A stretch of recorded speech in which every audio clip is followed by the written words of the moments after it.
Hello and good afternoon, everyone, and welcome to Coaching Think Talk. And I am Coach Cindy Hoya. I am a certified life and mental health coach from Life Coach Philippines. And this is coaching for relationship.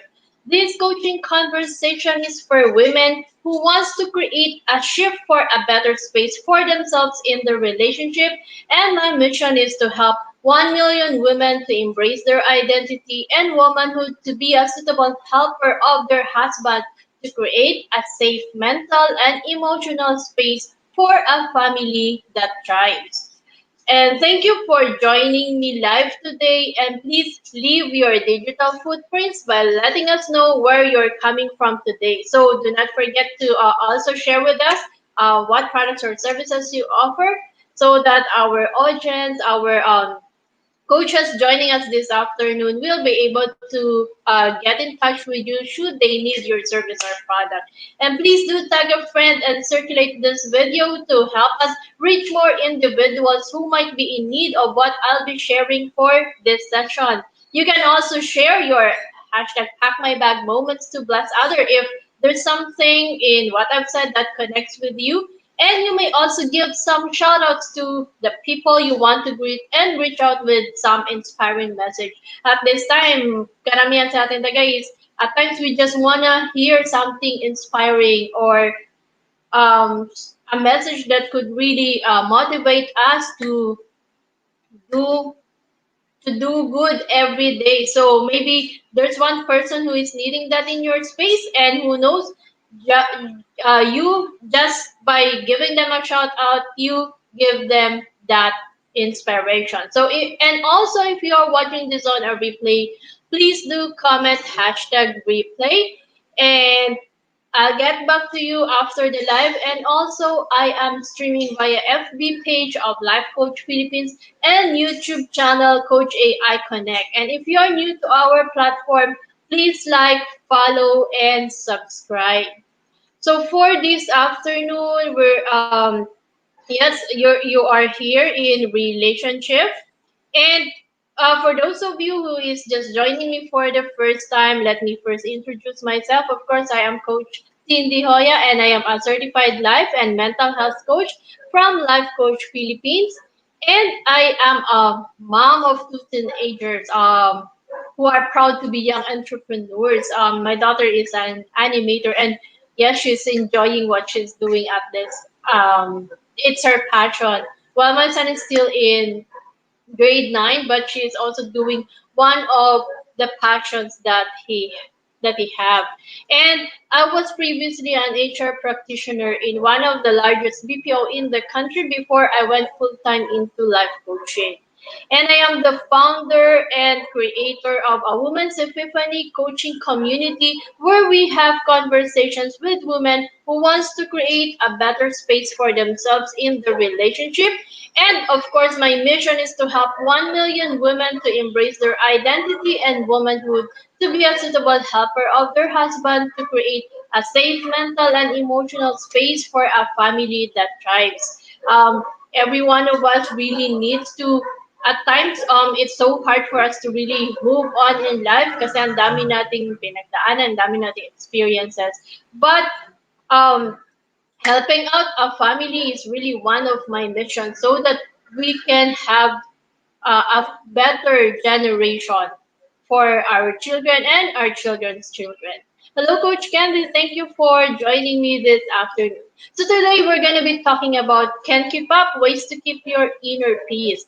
Di ba, sa relationship kasi, madalas ito yung nawawala, the inner peace that we have in us. And as a busy homemaker, as a wife, it is easier to lose our calm. So knowing how to keep up with the hustle and bustle of being a wife can help that peace. Tapos paano pag sobra daw pasawa yung asawa mo, di ba? There are stages in the relationship that sometimes nagkakagulo kayo lagi, madalas kayong mag-away, and you're losing that inner calm, that inner peace. So how can you get it back, and how can you keep the relationship to sustain that calmness? Um, okay lang naman kasi yung may conflict kayo, di ba? Because when there's conflict, it's also a time for the two of you to grow in the relationship. Pero paano pag sobrang negative na yung away and it's no longer helping you out? And that's one of the things that I'm helping people out there, especially the women.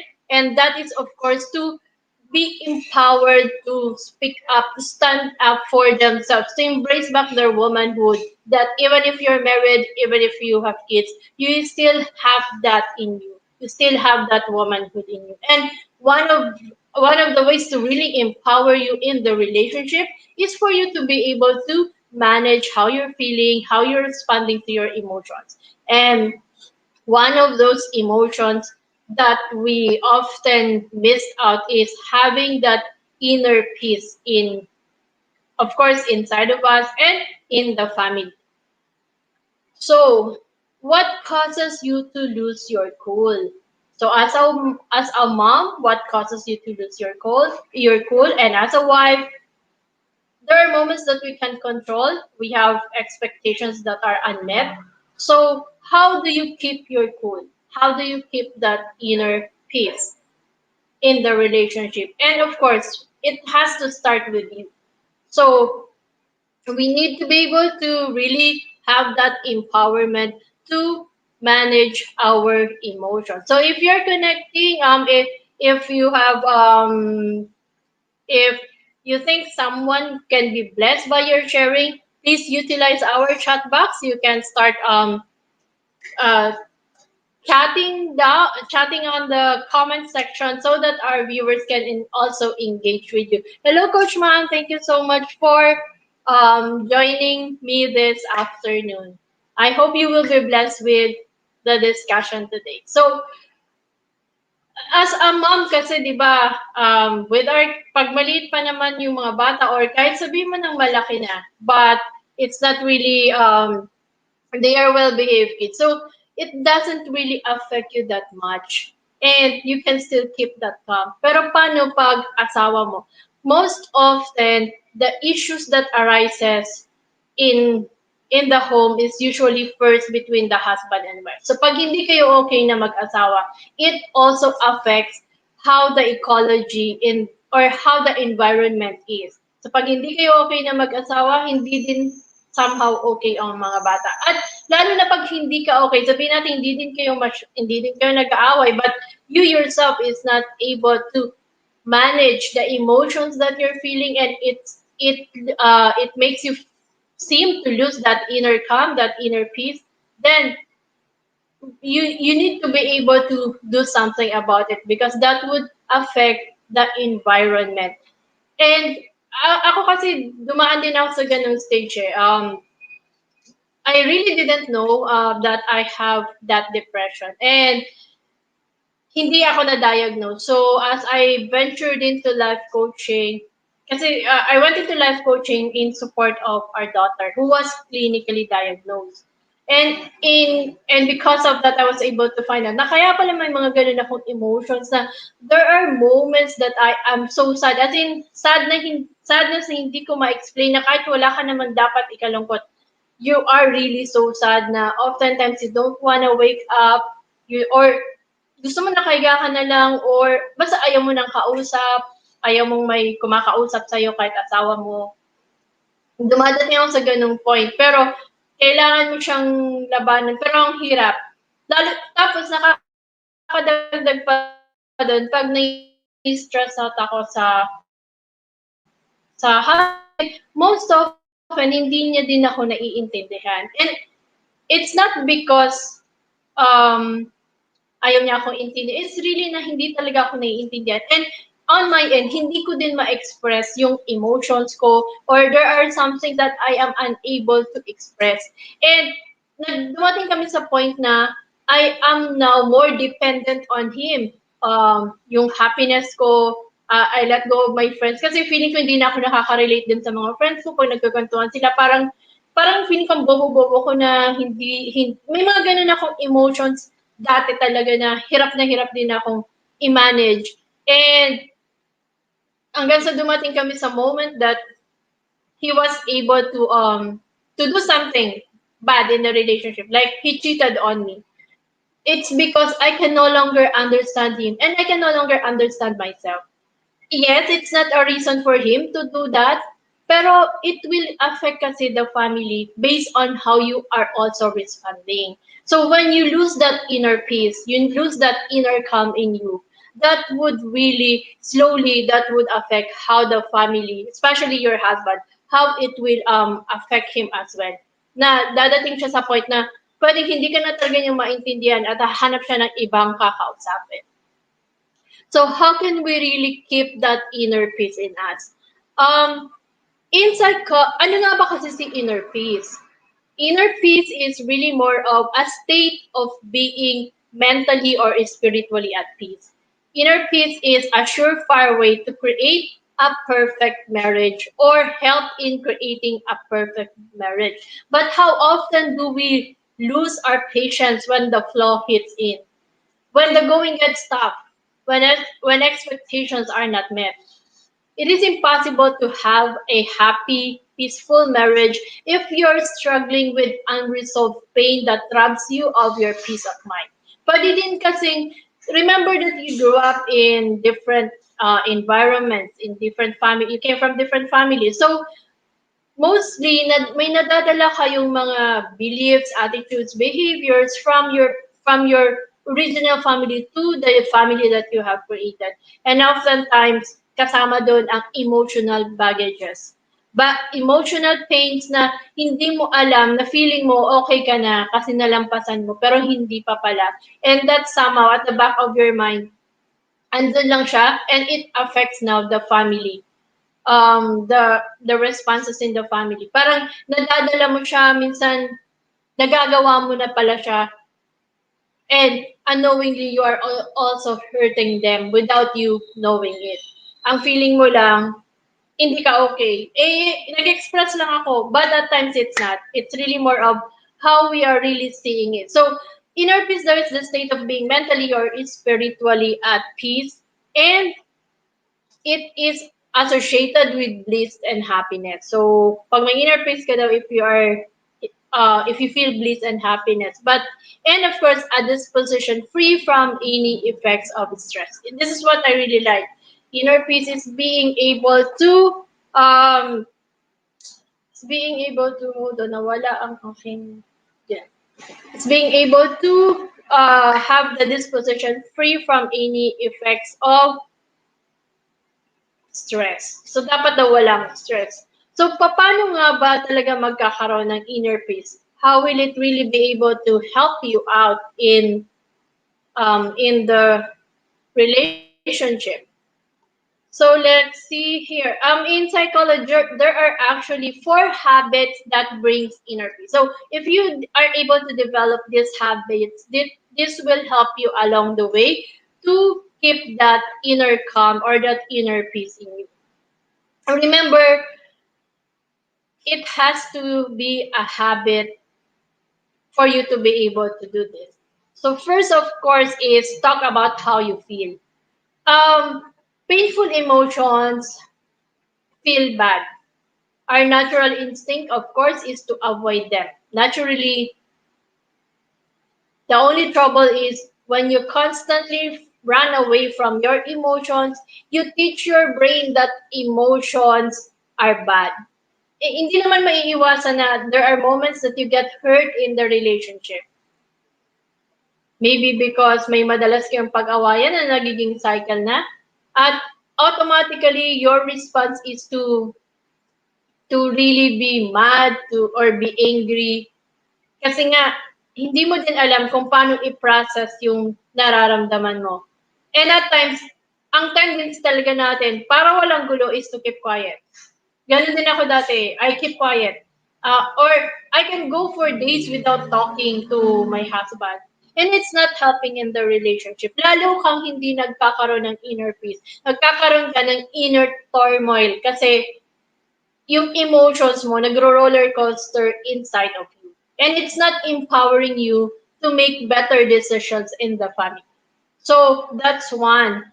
So when you welcome and express your emotion instead of running away from them, you teach your brain to be calmer in the face of difficult feelings. So what's important really is to be able to express or talk about how you really feel. And remember, it's talking. Baka kasi, sinabi mo, I also talk naman with my husband, pero lahat naman rant, parang one way lang. Then it's not talking because when you talk, it's a conversation. It has to be two-way.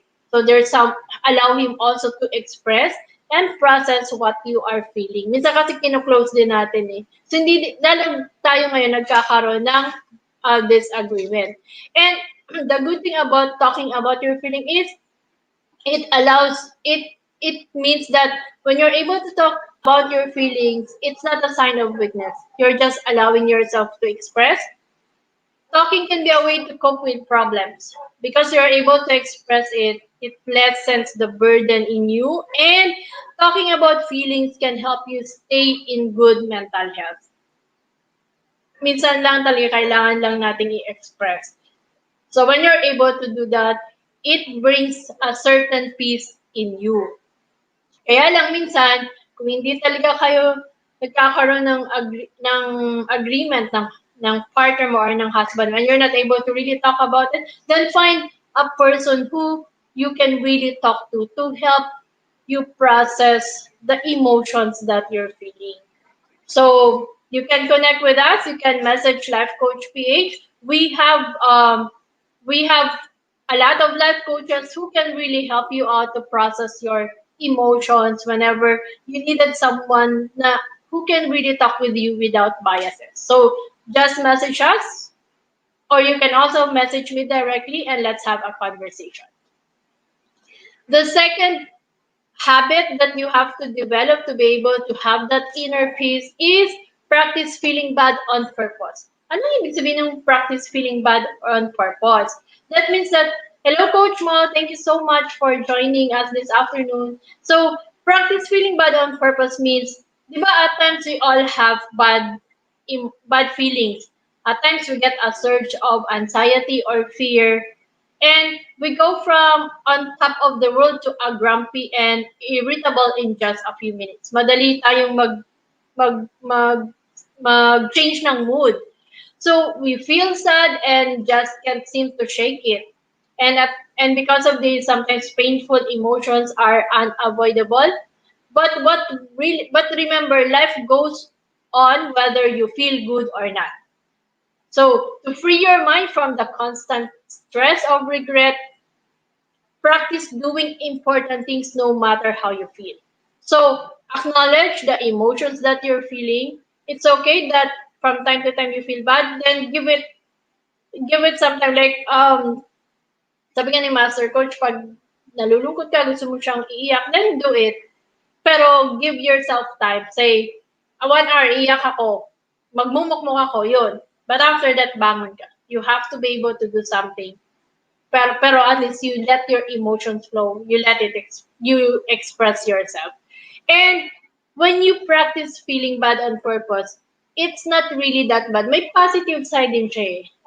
Sabi nga ni Master Coach, God never created anything bad or anything negative. Although, negative yung emotion na you feel bad, but the positive side of it is that when you feel bad, that means it's telling you that something needs to change as it threatens your well-being. So, you start not to make a reflection. Saan nanggagaling yung emotions mo?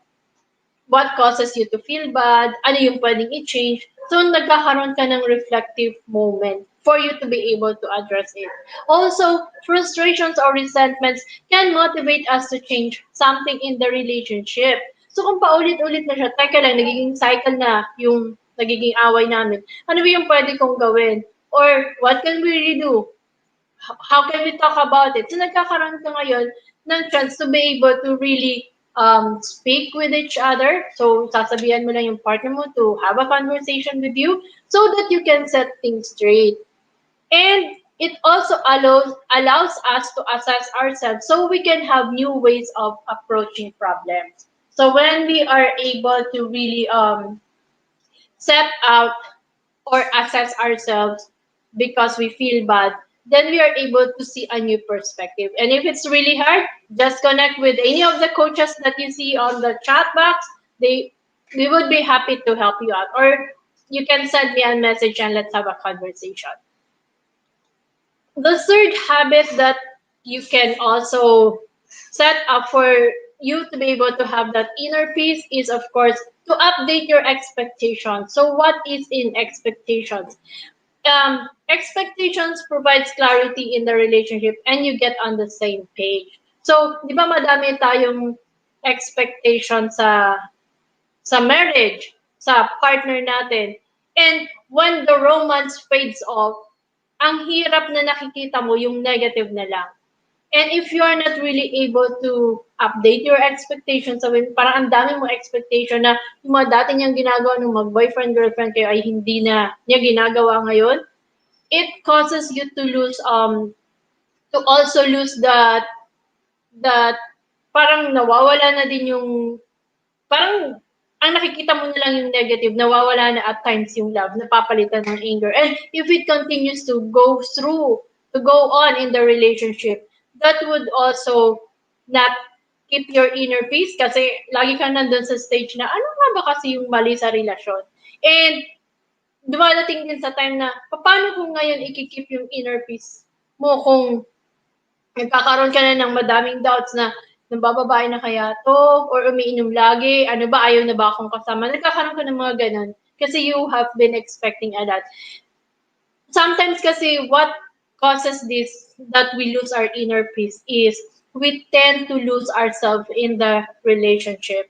The feeling natin, since may asawa na tayo at may anak, yun na lang ang buhay na wala na tayong pwedeng gawin para sa sarili natin. I'm not talking about the self-care na nag-aayos ka. Hindi yun eh. There's more to it than that meets the eye. It's not just about looking physically good, but also there is some development that we need in us. At times kasi we also stop growing. And that causes us to be so dependent na lahat ng actions mo, lahat ng happiness mo depends now to your husband. Kasi ang una naman talaga dun sa relasyon nyo ay kayong dalawa. Second, yung mga bata. Whatever happens, the kids are there and it's your instinct na you're a mom. So automatic yung love na yun. Pero magkaiba kasi ang level ng loving the kids and loving your husband. And based on the books that I'm reading, based on the research that I'm doing, because I am focusing more on relationships, hindi daw talaga pwede na number one ang kids, dapat number one ang husband sa relationship. Kasi pag hindi kayo okay, affected talaga ang kids. So what matters is for you both to be able to be okay in the relationship. And of course, it that yung ano kasi doon, you need to have that, you need to be able to express yourself. You need to have that empowerment for you to be able to acknowledge yourself and be happy na kahit ikaw lang. Na hindi ka nakadepend sa husband mo. Yung happiness na yun. Hello, Miss Feby. Thank you so much for joining us this afternoon. Welcome to Life Coach Philippines. And welcome to Coaching Think Talk. So that's one. When you update your expectations, it provides you the clarity in the relationship. You're able to align or be on the same page. And it also enhances your communication. Mas madaling mag-usap. Kasi walang judgment when you are able to update your expectations. It also allows you to create a reference point when expectations are not met. Pag hindi nami-meet yung expectations, ano ba yung reference point na, ano ba yung pwede nating tingnan para maayos, maibalik ulit yung inner peace sa'yo na hindi ka masyadong nag-iisip about the relationship for it to really flow. And finally, the habit that can bring inner peace to you is also, of course, enforcing healthy boundaries. When you enforce healthy boundaries, you become more in tune with yourself. And setting boundaries lead to better relationships. And of course, it is easier to communicate and express. So, yes, healthy boundaries can be a little uncomfortable. Kasi di ba, pag mag-asawa na kayo, feeling mo, okay lang naman, asawa ko naman siya. So, ang nangyayari sa atin is pasensya lang. Hanggang sa inaantay natin na mag-explore. Hello, Master Coach Jasmine. Thank you so much for joining. So, inaantay natin na dumating tayo sa point na nag-escalate na yung mga yung mga arguments sa relationship kasi ang dami na nating tolerations. But the real issue here is really how are you going to enforce the healthy boundaries? And when you set that boundaries, you really have to make it work. Because setting a boundary and not enforcing it is worse than not setting it in the first place. Kung may boundaries, parehas naman dapat kayo may boundaries sa relationship, even if you are already married. It's a matter of the both of you really being able to, like, one of the boundaries is, of course, having the privacy.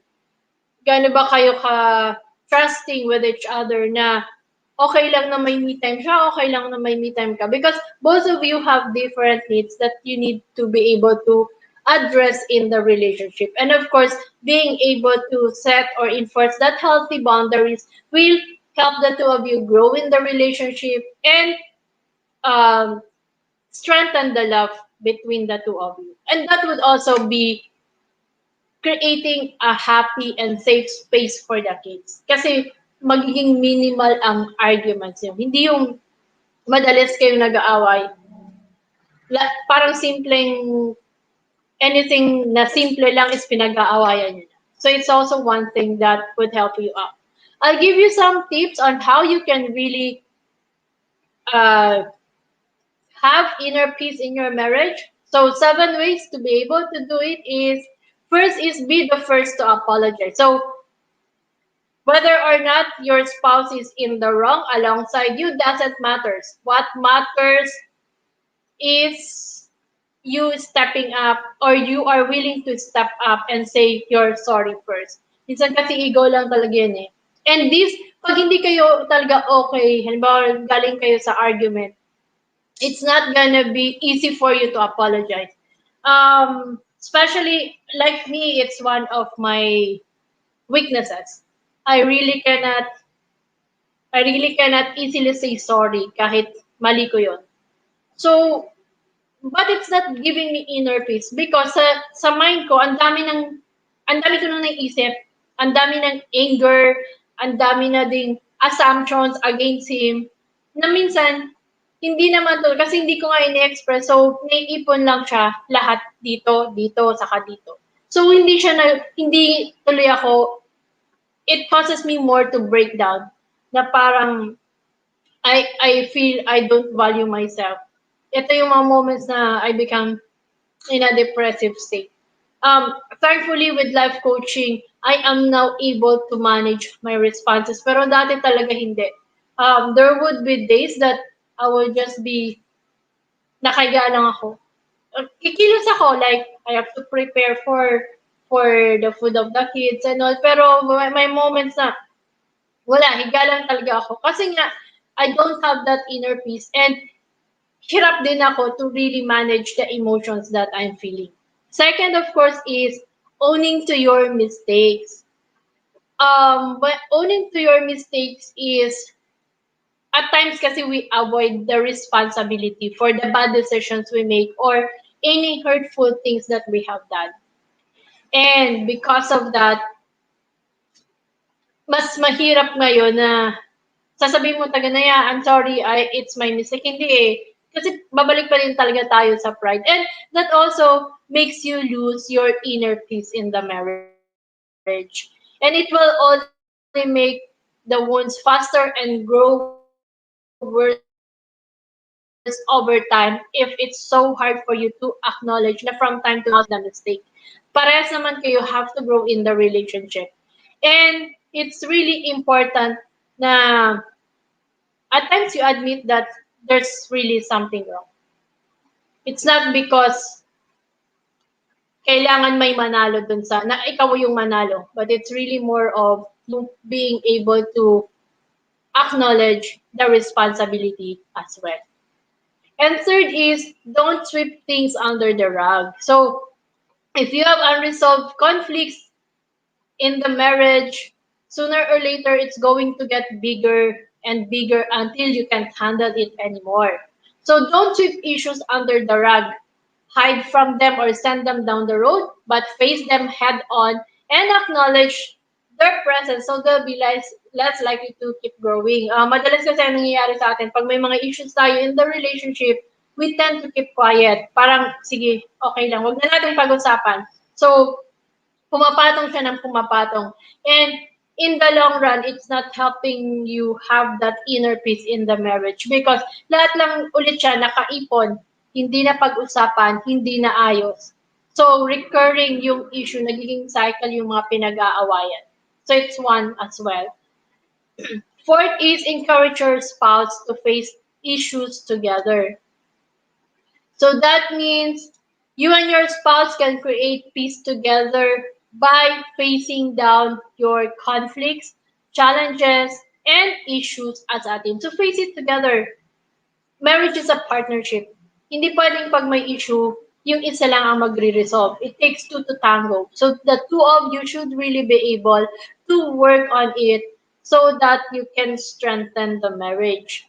And remember, if only one of you is fighting the battle, that could lead to resentment and could end conflict between the two of you. So it's important that you are able to put your heads together to create solutions and ideas that will lead you away from strife and toward a happy, peaceful existence together.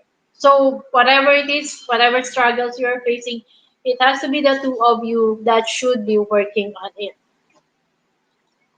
Speak the truth in love. That's the fifth. So sometimes there are things that you have to say to your spouse that you don't want to hear or that ayaw niya ding pakinggan or siya din may sasabihin sa'yo na ayaw mo ding pakinggan. And you know, it will be hurting him or it will be hurting you as well. But speak the truth out of love. You're speaking it because you both love each other. So approach it in a loving way and lay all your cards on the table. So is an if he has an issue that is hurting your marriage or family or is it's harmful in some way, then you have to put it out there.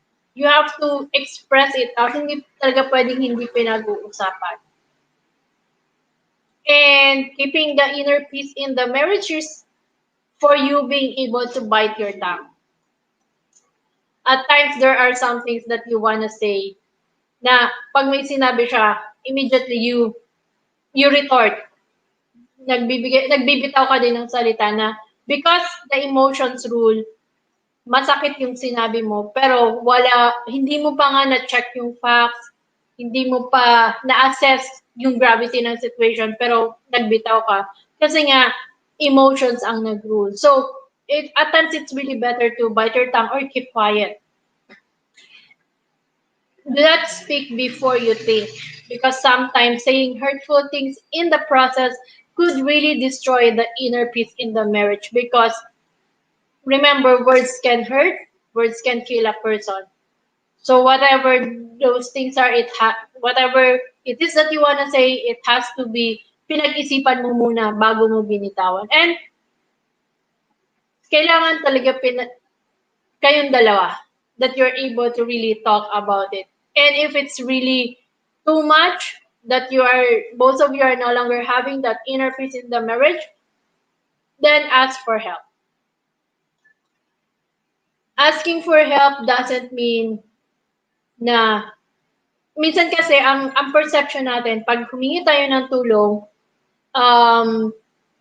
grabe na yung problema. Pwede naman kasing kunwari 2 or 3 times na nangyayari na you're arguing about something at hindi talaga nagiging cycle nyo na siya, then maybe it's time to seek another person to be able to listen to the two of you or kahit ikaw lang para lang may ibang perspective.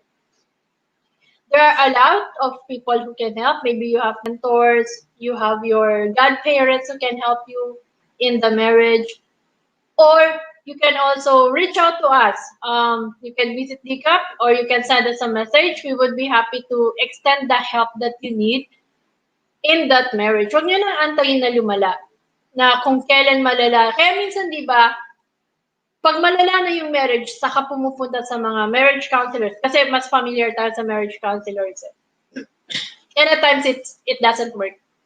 Ang nagiging ending, hiwalayan pa din. Kasi kung kailan malala na, saka nag-seek ng help. It's okay to ask for help. It's okay to seek for help.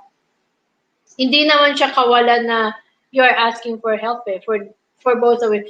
That is also keeping the inner peace in your marriage because you are able to assess the both your emotions and you are able to talk things out. So thank you everyone, and I would like to invite you to join me in my coaching workshop that's regaining me. It's a 6 week journey to embracing your womanhood from being invisible to invincible.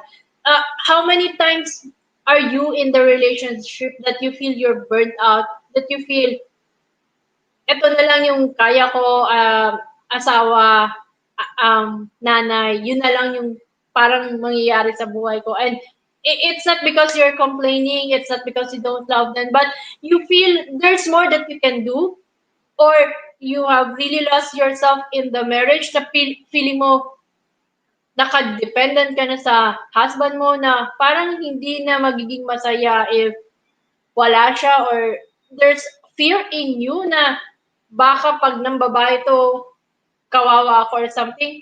Find that out for yourself. You're still that woman who used to be. So regain back that womanhood, regain back your identity. Join me in this journey, and together, let's work on empowering women in the marriage, and together, let's use wisdom and grace to win our relationship. So if you're interested, just connect with me at 0917-806-4200. The investment fee for this workshop, this is a 6 week journey. So from June 6th to July 11th, that's every Sunday at 7 p.m. The investment fee is 4,997, but if you register within 48 hours of this live, you get it at 3,997. So do join me, and together let's work on regaining ourselves to improve our marriage. And also to the woman out there, if you're married, if you're a mom, or you're in living in relationship, and you're looking for a community that could support you, support your growth, support you in any endeavors you want, let's have a conversation. Join me in a Women's Epiphany coaching community, and let's journey together, and let's create a family that thrives through nourishing ourselves. So, and of course, I would like to invite you to avail of the Be Learning e-card from Decaf Coffee Republic. When you purchase this card, this is at 1,500. You get the 5% off from any drinks or food that you order from them, whether online or when you're at Decaf. You also get a free master class with Master Coach A, and a 90-minute coaching session with a coaching entrepreneur. And the first mental class, master class that Master Coach is conducting is on May 15, and this is we're gonna be talking about mental models. And for this month, the mental model master class is about the goal achievement mental model. So learn how to unleash your four superpowers from intense focus, and discover how champion goal setter Elon Musk modeled the art and science of goal achievement that fundamentally changed the trajectory of the human race. Today, Musk company SpaceX is leading humanity, of course,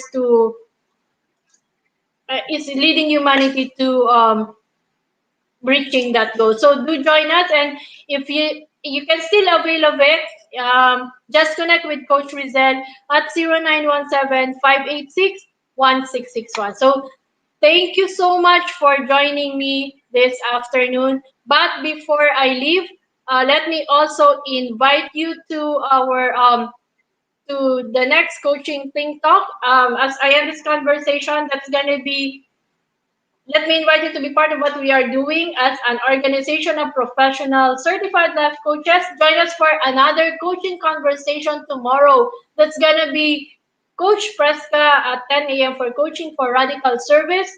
At 2 p.m., we have Coach Cherry for coaching for leap formation. And at 4 p.m., that's with Coach Rizal, coaching for purposeful living. But I'd also like to invite you to join us as a game changer, as a life coach. Master Coach A has now the co-actively co-create life coach certification program, which is a comprehensive approach to learning and mastering life coaching as an active process of creating a new path to achieving results in life so that success is inevitable in every coaching relationship. This class comes with a 21 web day based learning, a 3-day life coaching bootcamp with Master Coach A, and a 3-day life business bootcamp with senior coaching team. The program package also comes with many other bonuses, so connect with Coach Rizal through 0917-586-1661 to discover the opportunities waiting for you in this profession. So once again, I am Coach Tim De Hoya from Life Coach Philippines for Coaching Think Talk. Coaches like us think and talk like this. This is us in the Philippines. Love, bam, boom. Love, bam, boom. Love, bam, boom. See you.